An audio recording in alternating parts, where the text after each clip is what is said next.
For having us. We're so grateful at the Independence Fund to have a strong relationship with law enforcement agencies throughout the state, but none show that example better than what we're able to do here in our very own Union County. The Independence Fund is blessed to have programs that provide tangible support to those who have served in the military and to their families. We believe that the federal government, our state government, can't do it all alone, and that veterans have always, since the beginning of time, stood together, policed their own when necessary, supported their own, and provided that resource and really been their grateful nation. The bond between those who have served together in combat, we know there is no parallel in civilian life.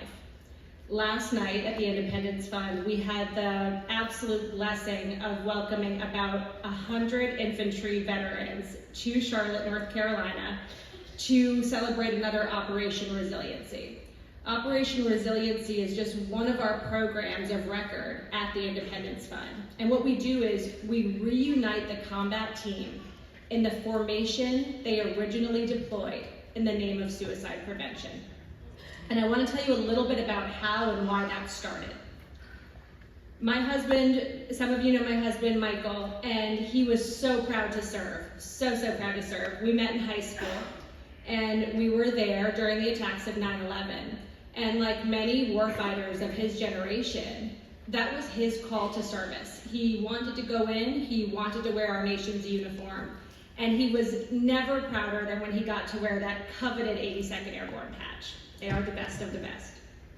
And he was so proud to serve. They deployed to southern Afghanistan in August of 2009 to conduct combat operations in an area that was so terrible, it got a nickname of the Devil's Playground. It was the Arghandab Valley area of southern Afghanistan. They were hit with an enemy that was largely invisible. The Taliban could look like a farmer, and the farmer could look like the Taliban. And there were improvised explosive devices everywhere. They had a high casualty rate, and Michael was hit the first time on April 10th, 2010. He was riding in a vehicle, he was the gunner, and they hit a roadside IED.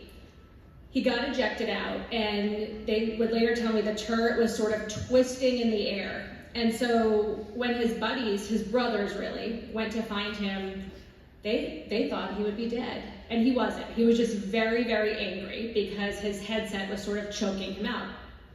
And he was badly enough banged up that he was medevaced out to Kandahar. And at that point, he was told that he could go back to the United States to heal.